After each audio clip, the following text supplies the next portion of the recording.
Bonjour à toutes et à tous, vous êtes bien sur votre podcast RH Bordeaux. Alors vous l'avez remarqué, le thème musical est différent parce que nous sommes dans un hors-série. Hors-série, ça signifie que c'est à côté des épisodes traditionnels sous forme d'interview. Hors-série, c'est une émission qui est consacrée à un sujet, à une réflexion que nous souhaitons partager avec vous sur un thème ou bien sur une actualité. Et ça va être le cas aujourd'hui pour inaugurer ce premier hors-série. Je souhaitais partager avec vous une synthèse du forum Santé Innovation qui s'est tenu à Bordeaux le 22 septembre 2020. Alors, c'était un événement à l'initiative de la Tribune Bordeaux. Son titre était « De la crise aux opportunités » et il comprend deux grands temps. Le premier temps, c'est quelles sont les opportunités liées à la crise du Covid et quelles sont les réflexions que nous pouvons nous faire par rapport à cette crise sanitaire. Et le deuxième temps est davantage un temps de prospective où il a été question d'intelligence artificielle et de santé. Donc on va parler de e-santé. Et c'est intéressant parce que les questionnements que cela suppose sont totalement transférables au domaine de la gestion des ressources humaines. Alors vous pouvez également trouver un replay vidéo de cet événement sur le web. Alors je vais vous présenter cette synthèse en 3 temps. Alors tout d'abord, je souhaitais aborder les entreprises bordelaises qui ont été mises à l'honneur de par leurs initiatives durant la crise sanitaire. Dans le prix Action remarquable, c'est un consortium qui a été mis à l'honneur.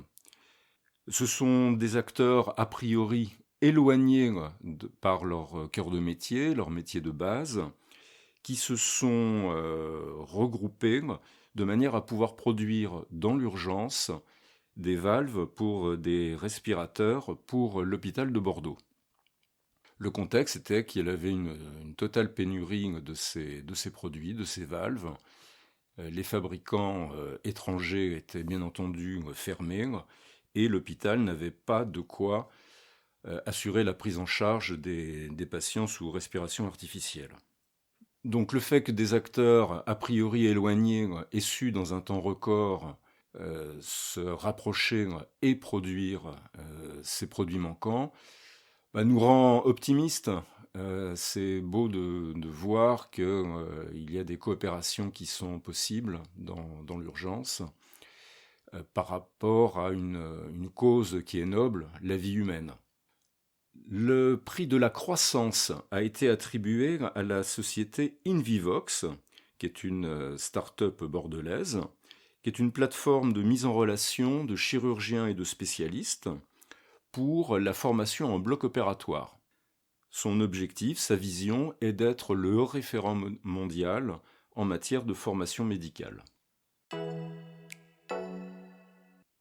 Après cette mise à l'honneur d'entreprise, nous avons une table ronde qui a été organisée pour à la fois faire un retour d'expérience sur la période passée et montrer en quoi le Covid est un catalyseur, est un révélateur des difficultés, des failles de notre système de santé.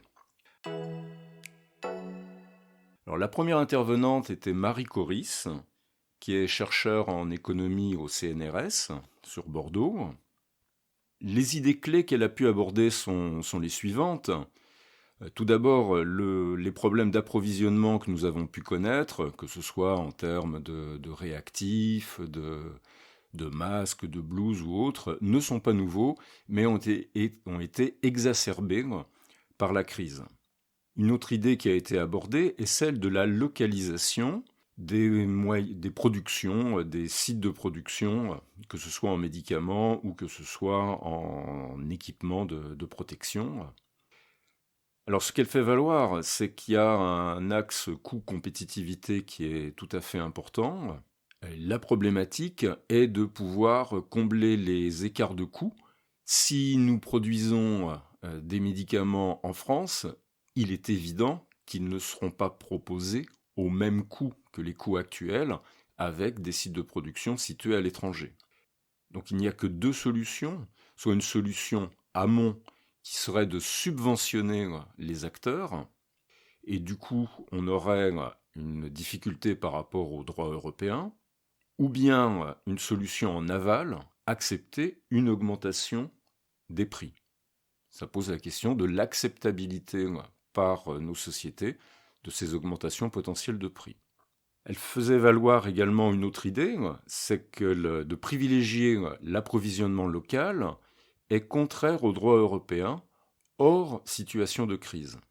Enfin, une autre idée force, c'est que la santé est un double facteur de croissance, endogène, parce que la santé, c'est un secteur de production qui regroupe des acteurs, qui regroupe des emplois, bien évidemment, et de notre côté, prendre soin de la santé de chacun et améliorer la santé de chacun est également un facteur de compétitivité, de productivité par rapport au travail fourni par chacun. La deuxième personne à s'exprimer lors de cette table ronde était Françoise Janson, qui est conseillère régionale déléguée à la santé et à la Silver Economy, et qui est également médecin coordonnateur en EHPAD. Les idées qu'elle a pu aborder sont les suivantes.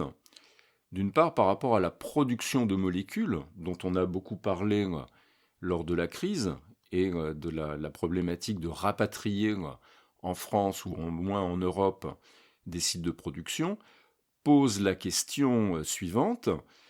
La production de molécules, ça appartient au secteur de la chimie lourde. Ça veut dire que ces usines sont des sites Céveso, ce qui nous pose la question de l'acceptabilité par la société de présence de tels sites sur nos territoires. Ça pose aussi forcément une autre question, c'est que réinstaller sur nos territoires nationaux ou européens de tels sites demande une intensité capitalistique importante et demande aussi beaucoup de temps. Une autre idée, c'est le prix des médicaments. L'on constate qu'il baisse. Le comprimé de paracétamol est à 0,3 centimes. Est-ce que nous voulons que cette situation perdure ou est-ce que nous acceptons une augmentation des prix ? Une autre idée force qui a été abordée par Françoise Janson est celle de la fracture numérique, ou au moins celle du fait que le territoire de la Nouvelle-Aquitaine n'est pas desservi en numérique de manière homogène. Alors 300 millions vont être dévolus à l'installation de la fibre optique pour pallier le fait qu'aujourd'hui, dans un certain nombre d'EHPAD, il n'y a pas de 3G ou de 4G. Elle a également abordé l'idée suivante, c'est que nous avons vu que le digital était venu s'immiscer dans le quotidien des EHPAD pour maintenir par exemple le lien entre les résidents et leurs familles. Mais ce qui pose, au-delà des questions technologiques et de l'accès au réseau, ça pose aussi la problématique de la médiation. Parce que les résidents seuls ne sont pas en mesure d'utiliser de façon autonome ce média, ce qui suppose une personne pour assurer cette médiation. Ce qui, du coup, pose la question, le personnel est-il en nombre suffisant ou pas ? La réponse, vous le savez, est non. Alors, la Nouvelle-Aquitaine se distingue aussi par le fait que 30% de sa population a plus de 60 ans. Donc, quand bien même nous sommes sur un territoire d'une grande vitalité industrielle et d'une grande capacité d'innovation, démographiquement, le territoire est vieillissant. Ce qui nous pose forcément ces questions de silver economy et de conditions de vie de nos aînés. Autre intervenant à cette table ronde, M. Paul-Louis Bellante, le président de Betterize. Betterize est une société qui distribue des dispositifs médicaux de suivi en temps réel des patients. C'est un peu le majordome de la santé des patients. Alors lui, que retire-t-il de cette période de crise sanitaire ? D'abord que la crise a été facteur d'augmentation des patients qui ont été laissés un peu à l'abandon, qui n'ont pas pu être correctement suivis. Alors, eux, de leur côté, chez Better Eyes, ils ont déployé gratuitement des solutions de suivi pour assurer un suivi minimum des patients, mais se pose une problématique de prise en charge. Ce dispositif médical n'est pas aujourd'hui reconnu comme faisant partie intégrante du parcours de soins, alors même qu'il permet un suivi des patients et que c'est un dispositif qui est régi par l'Agence nationale de santé du médicament. Une autre problématique est le respect des normes par rapport à ces dispositifs de suivi qui enregistrent et qui interprètent des données vitales. Et il constate qu'il y a eu un développement anarchique pendant la période de confinement, des solutions de suivi qui ne sont pas forcément robustes et qui ne sont pas forcément fiables. Et donc qui peuvent présenter un danger pour la santé des patients. Il souhaite donc qu'il y ait une labellisation de ces dispositifs et que l'ANSM, qui a commencé à faire le ménage entre les solutions proposées par les différents acteurs, continue son œuvre. Un autre intervenant à cette table ronde était M. Gaël Champier, qui est directeur général de la société Bicell Design, une société de biotechnologie qui fait partie d'un cluster médical dans le Limousin. Alors eux, ils sont spécialisés dans la production d'anticorps référents pour les maladies infectieuses, notamment dans le domaine de l'oncologie, le domaine de la cancérologie. Ils ont été appelés en urgence pour développer des tests in vitro pour le dépistage du Covid. Et ce qui, eux, les singularise, c'est qu'ils sont sur une idée de développement en open source pour développer des solidarités et ne sont pas sur des solutions propriétaires pour les automates de dépistage. La dernière intervenante à cette table ronde était Madame Tania Edenian, qui est directeur de l'innovation Up Senior au laboratoire Roche. Son retour d'expérience est le suivant. Il y a eu une coalition autour du domaine de l'innovation et de la santé pendant cette période de confinement. Et 50 partenaires se sont rapprochés, dont la majorité de laboratoires, de manière à pouvoir désengorger le système de soins et assurer à minima le suivi de malades chroniques. Ils ont pu faire des développements de solutions dans le mois, et eux, ils ont choisi un suivi des patients par SMS, de manière à pouvoir réduire la problématique de fracture numérique. Ce qu'elle met en exergue comme questionnement, c'est l'enjeu de la pérennisation de ce type de démarche en dehors de la contrainte de la crise sanitaire. Alors, le dernier temps de ce forum était consacré à la place de l'intelligence artificielle dans la e-santé. Nous avons eu tout d'abord la contribution de M. Rodolphe Thiebaud, qui est professeur de santé publique, directeur de recherche à l'INSERM et chef du service information médicale au centre hospitalier de Bordeaux. Sa contribution était intitulée « Intelligence artificielle de la prévention au diagnostic ». Donc, après avoir rappelé que la définition de l'intelligence artificielle faisait largement débat depuis quelques décennies, il constate aussi que c'est un peu un phénomène de mode. On a parlé d'intelligence artificielle un peu à tort et à travers. Aujourd'hui, quelles sont les réalités, notamment dans le domaine de la e-santé ? Tout d'abord, des données, donc les data, sont tout à fait disponibles. Les puissances de calcul augmentent. Les algorithmes s'améliorent avec le machine learning ou le deep learning, l'apprentissage profond. Et aujourd'hui, ça permet une surveillance en temps réel de données médicales. Ça permet également, par exemple, une surveillance des réseaux sociaux pour pouvoir détecter des signaux faibles par rapport à des pandémies Alors, ils sont ainsi capables de mettre à jour des clusters par rapport à des intoxications, par exemple, ou la survenance d'épidémies. Alors, en faisant un suivi des données en continu, ceci permet de repérer les signaux faibles. Et ce repérage permet un avantage d'avoir déjà une vision juste de la réalité à un instant T.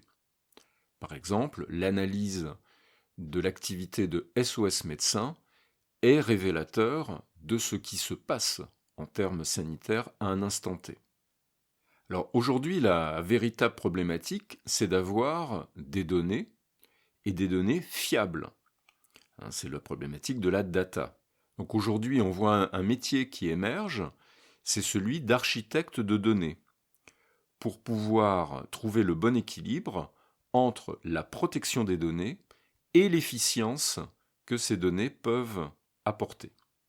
Il pointe également l'idée suivante, c'est la formation des futurs médecins, et demande à ce que la digitalisation et l'intelligence artificielle soient au programme de la première année de médecine.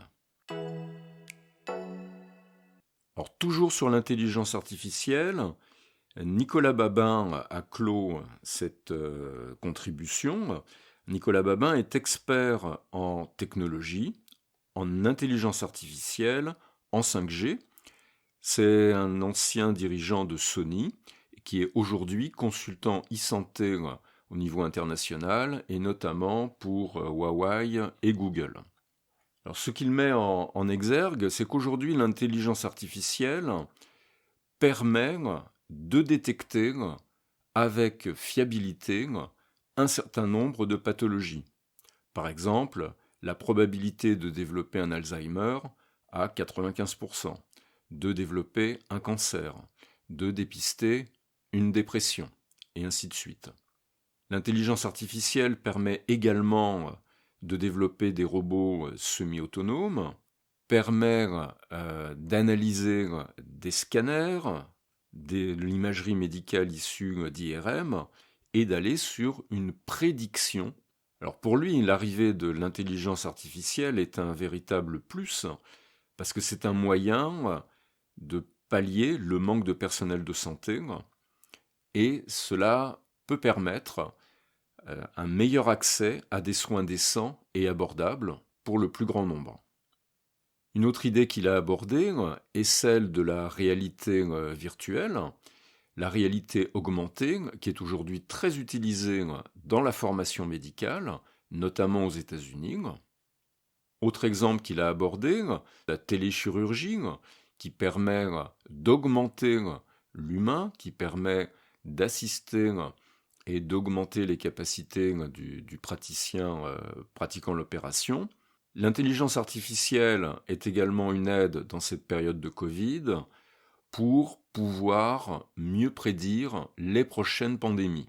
Bien entendu, toute intelligence artificielle demande des données. Et plus l'on souhaite que ces systèmes soient puissants, plus ils ont besoin de données importantes et en temps réel. Ce qui pose la problématique de la circulation des données. Et là, vous voyez le point qu'il a abordé, c'est celui de la 5G.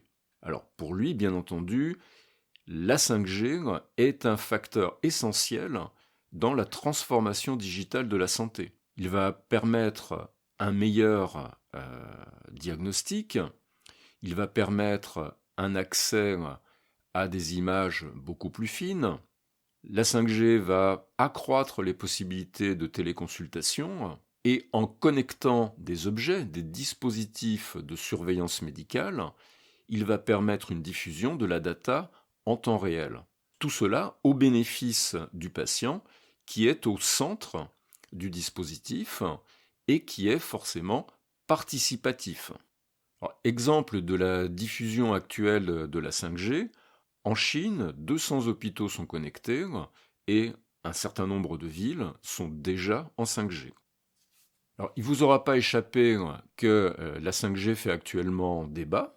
Et sur ce point, je vous renvoie à une très bonne vidéo d'Alexandre Laurent, le rédacteur en chef de Place Éco, qui fait bien le point sur les arguments pour et les arguments contre la 5G. Ce que nous pouvons en retenir, c'est qu'aujourd'hui, la 5G est une technologie qui est adoptée par un certain nombre de pays et de grandes villes à travers le monde, et que nous ne pouvons pas, nous en France, nous passer de prendre le départ avec cette nouvelle technologie. Par ailleurs, comme le soulignait le professeur Juvin dans une émission de C'est à vous le 12 octobre 2020, l'innocuité de la 5G, ça demande des années pour la prouver. Alors je vous laisse vous faire votre propre opinion par rapport à cette nouvelle technologie qui est adaptative, qui peut être moins énergivore. Ce que l'on peut en dire, c'est qu'à date, les données qui sont collectées sur les territoires équipés en 5G montrent que les émissions ne sont pas supérieures à celles de la 4G, au contraire. Alors maintenant, quels sont les questionnements que nous pouvons avoir de manière un peu générale, que ce soit sur le domaine de la e-santé ou le domaine intelligence artificielle et gestion des ressources humaines? Ils sont de trois ordres.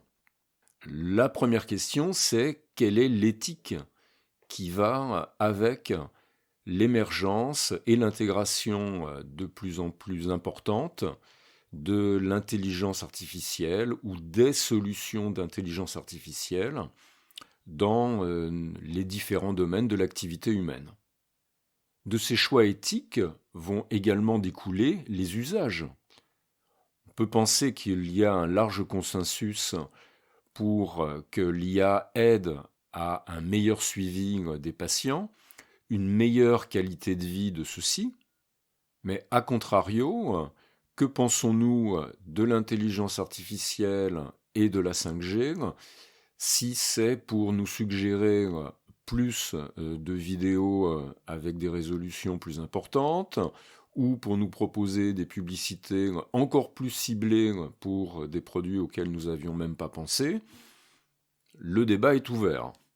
Et le troisième questionnement que je vous propose, c'est quelle place pour l'intelligence artificielle dans nos domaines d'activité? Alors on a le fantasme de l'intelligence artificielle forte qui surpasse largement l'homme. Alors c'est soit un pôle d'attraction, soit c'est un peu le Graal de ce que l'intelligence artificielle pourrait être, et en même temps, c'est légitimement une peur. Peur qu'un algorithme, des algorithmes, décident à notre place. Par exemple, dans le domaine de la gestion des ressources humaines, la place de l'intelligence artificielle dans le recrutement, nous avons comme exemple une société française qui a expérimenté une solution russe d'interprétation de vidéos et qui en est revenue. Elle a changé de système parce que ça ne lui convenait pas, il y avait des biais, c'est une solution qui n'était pas pour elle. Mais on peut avoir aussi une IA qui aide à la décision, qui assiste, qui renseigne également. Par exemple, les chatbots qui renseignent les salariés sur leurs droits, sur leurs jours de congé restants, et ainsi de suite. Par rapport à la contribution de l'IA au domaine de la gestion des ressources humaines, je voulais conclure ce mini-épisode en vous signalant que NGRH organise une soirée le 5 novembre 2020 autour de cette thématique, IA et ressources humaines.